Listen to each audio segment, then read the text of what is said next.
Oui, comme il est légalement prévu et comme l'indique le règlement intérieur d'ailleurs, à partir du moment où les questions ont été envoyées plus de 48 heures dans le conseil municipal, ce qui est le cas, elles peuvent être exposées en séance. Vous répondrez ou vous répondrez pas, mais les décisions du maire doivent être traitées comme des délibérations selon la loi. Je ne vais pas vous refaire toutes ces décisions. Il y en a quelques-unes quand même sur lesquelles je tiens à attirer l'attention et sur lesquelles j'aimerais bien avoir des réponses plus claires et plus précises que ce qui a été dit. Un, il y a une quinzaine de marchés, enfin une quinzaine de décisions qui concernent juste des prolongations de marché. La CAO ne s'est pas réunie depuis des mois et on prolonge les marchés, on prolonge les marchés, on prolonge les marchés. Tous les marchés sont prolongés de quelques mois à un an. À chaque fois, ils disent que c'est sans incidence financière, ce qui est impossible. Par ailleurs, c'est souvent des accords cadres sans minimum ni maximum, ce qui est aujourd'hui illégal. Bref, ça pose des gros problèmes quand même de fonctionnement s'agissant des marchés et de l'égalité des prolongations qui sont faites pour des montants importants, quoi que vous en disiez, sur une des décisions très étonnantes, qui est une décision demandant, en fait, qui soumet au service de l'État les demandes d'autorisation d'urbanisme pour les travaux de la Croix de Chavaux. C'est une décision qui date du 31, qui a été envoyée en préfecture le 31 mars 2025.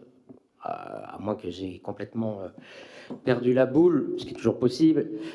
Les travaux de la Croix de Chavaux sont commencés depuis bien avant le 31 mars 2025 et en tout cas avaient déjà débuté en 2024, manifestement donc sans autorisation d'urbanisme. Dans quelle collectivité, a fortiori collectivité de 111 000 habitants, commence-t-on des travaux de cette ampleur sans autorisation d'urbanisme? Et comment se réveille-t-on en mars 2025 pour dire « Ah tiens, en fait, est-ce que vous pourriez nous donner l'autorisation d'aménager et les autorisations d'urbanisme pour ces travaux ?» C'est délirant.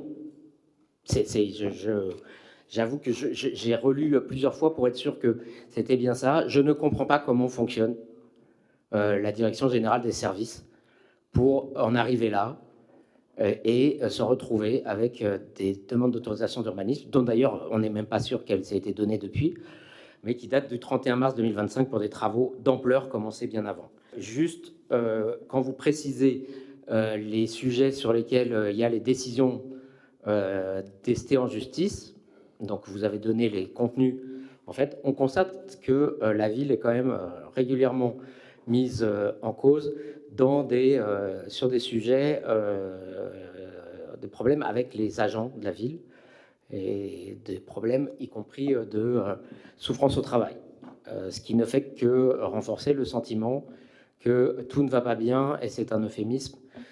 De ce côté-là, par ailleurs, nous avions posé la question et la réponse qu'on a eue est un peu bon. Il y a une partie de la décision, une décision de en justice concerne le cas de l'accident mortel de scooter qu'il y a eu sur un dodan dans la ville.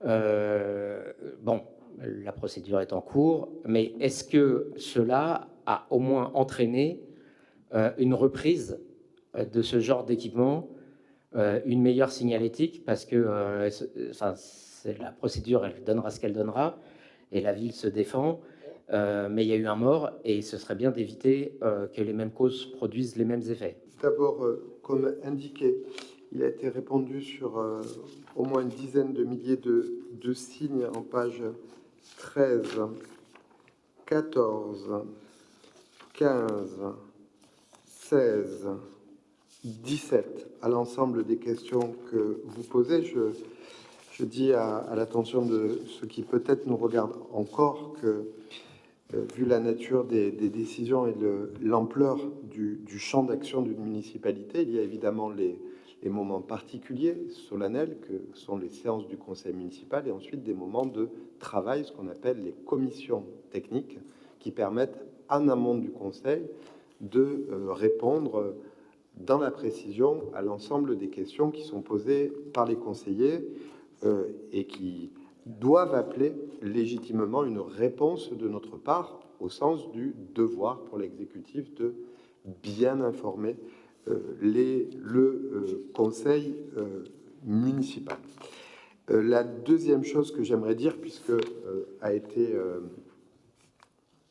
évoquée la direction générale de la ville de Montreuil, j'aimerais en cette occasion, et alors que c'est le dernier conseil avant la coupure d'été, dire au secrétariat général de notre assemblée, au service de l'assemblée, combien nous avons plaisir à travailler avec eux et combien ils sont précieux dans le suivi pas à pas du déroulement du conseil, et dire à la direction générale dans son ensemble et à la directrice générale des services combien il est important pour nous de travailler avec vous et combien nous sommes heureux d'avoir des fonctionnaires de cette qualité pour servir les Montreuilloises et les Montreuillois. Merci à vous. Merci vraiment. Merci de votre engagement. Nous passons aux questions orales.